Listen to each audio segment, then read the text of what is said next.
But here's the reality check.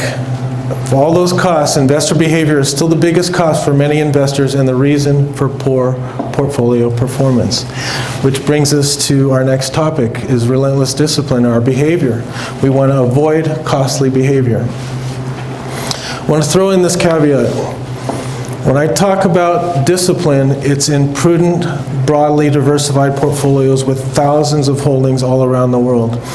If you're disciplined in that individual stock that you bought and it goes down and the guys on TV said to buy more, like Enron or WorldCom, and then you buy more and then it goes down and they tell you to buy more and it goes down and they buy more and it goes down and then it eventually hits zero, that could be fatal. You know, if you're disciplined, you buy this thing from this guy that promises you 12% per year and then he'll give you your money back in 2 years and then he absconds with your money, that could be fatal.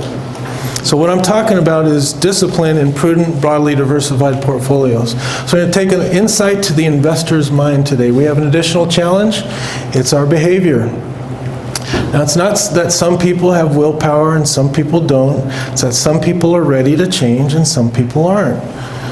We meet prospective people, prospective clients, that still think they can make 100% per year on their money, double their money every year using trading systems and those types of things. So we send them on their way and tell them to come back when they're done experimenting.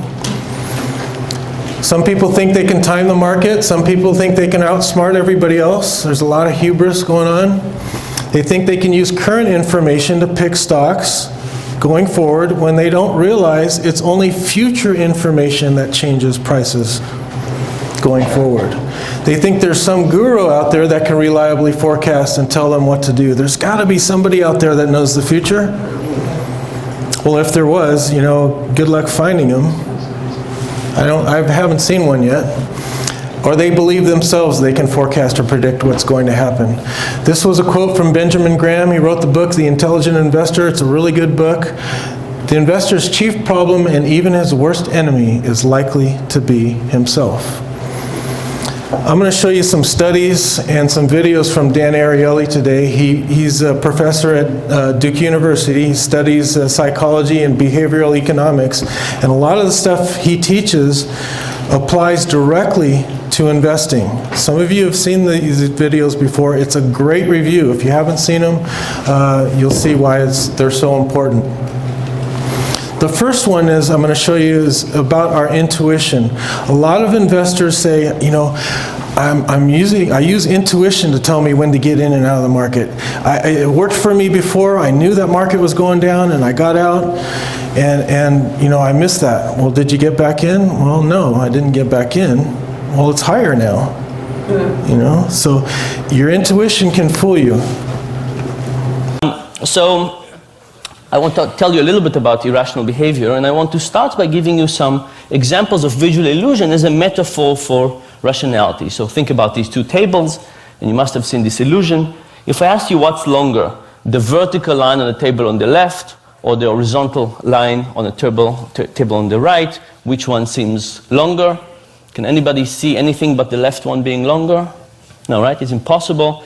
But the nice thing about visual illusion is we can easily demonstrate mistakes. So I can put some lines on, doesn't help. I can animate the lines, and to the extent you believe me, I didn't shrink the lines, which I didn't, I've proven to you that your eyes were deceiving you. Now, the interesting thing about this is when I take the lines away, it's as if you haven't learned anything in the last minute. You can't look at this and say, okay, now I see reality as it is, right? It's impossible to overcome this sense that this is indeed longer. Our intuition is really fooling us in a repeatable, predictable, consistent way. There's almost nothing we can do about it aside from taking a ruler and starting to measure it. Here's another one. This is one of my favorite illusions. What do you see the color that the top arrow is pointing to? The brown, thank you. The bottom one? Yellow. Turns out they're identical. Can anybody see them as identical? Very, very hard. I can cover the rest of the cube up, and if I cover the rest of the cube, you can see that they're identical. And if you don't believe me, you can get the slide later and do some arts and crafts and see that they're identical. But again, it's the same story, that if we take the background away, the illusion comes back, right? There's no way for us not to see disillusion. I guess maybe even if you're colorblind, I don't think you can see that.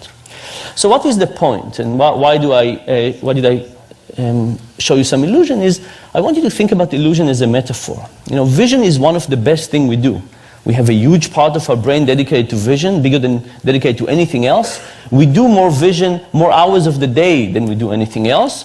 And we're evolutionarily designed to do vision. And if we have these predictable, repeatable mistakes in vision, in which we're so good at, what's the chance that we don't make even more mistakes in something we're not as good at?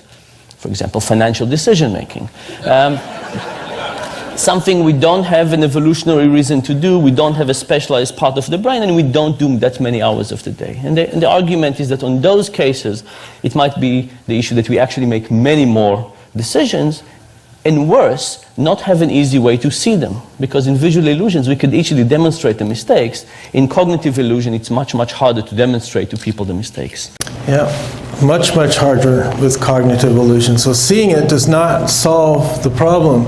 We have really bad perceptions, even if you've seen it already. One of the reasons our perceptions change based upon the state that we're in. So this is going to be the PG-13 part of the class, all right? So Dan Ariely did a study with college-age males. So guess what they talked about? College-age males. Girls, right.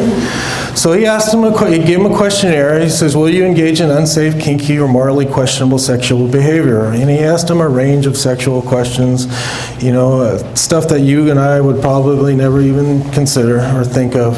And of course, the majority responded negative. No, I wouldn't do that kind of stuff. That's crazy. Then he showed them pornography.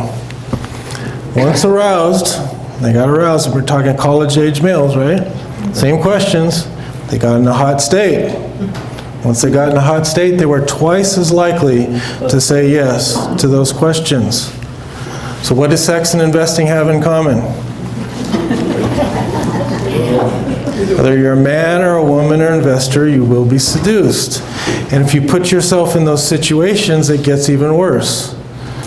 You go to a bar, right? You're asking for it. You subscribe to these newsletters that promise you to make $5,000 into $22,000 in a few months. You watch financial TV all day long or for hours at a time. Listen to tips from friends, neighbors. Yeah, that's another one. Because they never tell you about the losers. So will you make the right decision?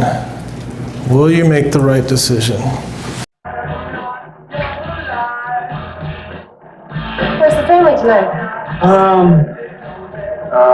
Kids are with their friends, and wife is out of town in Cleveland.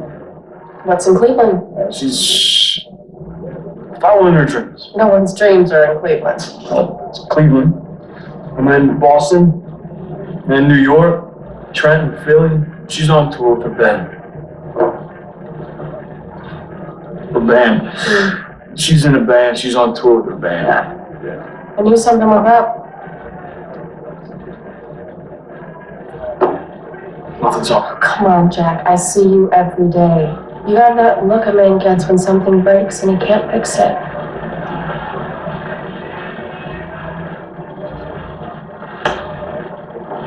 Heather, enough to describe married man. You're embarrassing me, and you're embarrassing yourself. Make a phone call. Yeah. So he prepared in advance. As investors, we have to prepare in advance too, because our perceptions change based upon the state we're in. You must develop the ability to say no to imprudence.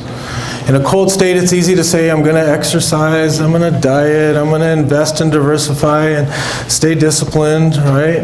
Then the dessert tray comes around. You know, but that could be a minor mistake. Or the stock market goes down, then all of a sudden, your state of mind changes. Investors forget in a hot state. They don't know how they're going to react.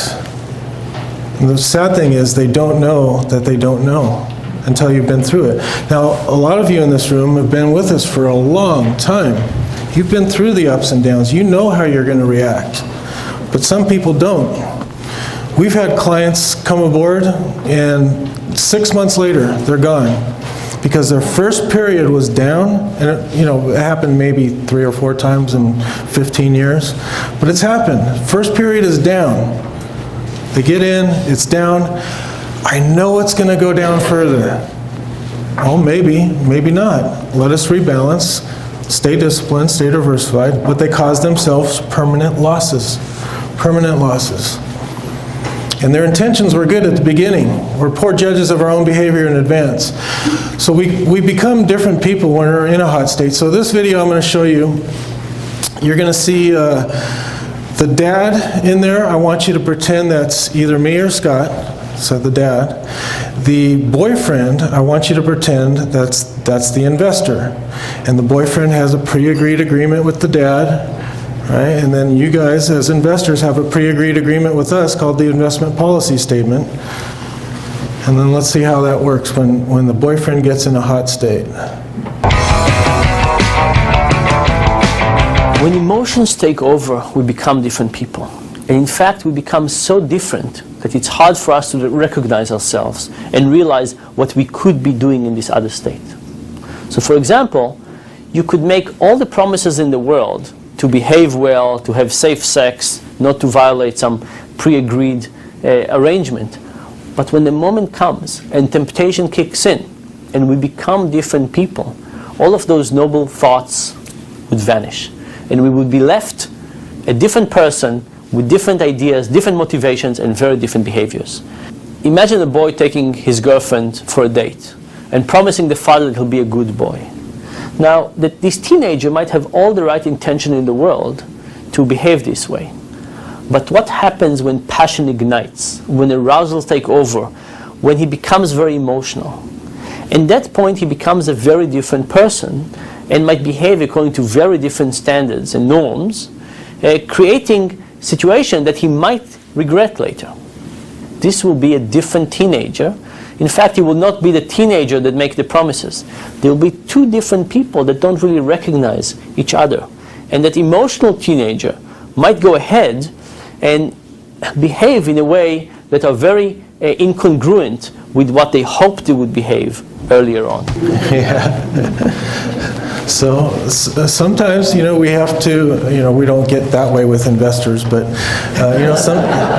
sometime with investors, we have to talk them through these things and make sure. And a lot of times, they'll get in a fearful mood based upon what they've seen on TV and because we're going through a down period. And I say, well, now is not the time to reduce your risk.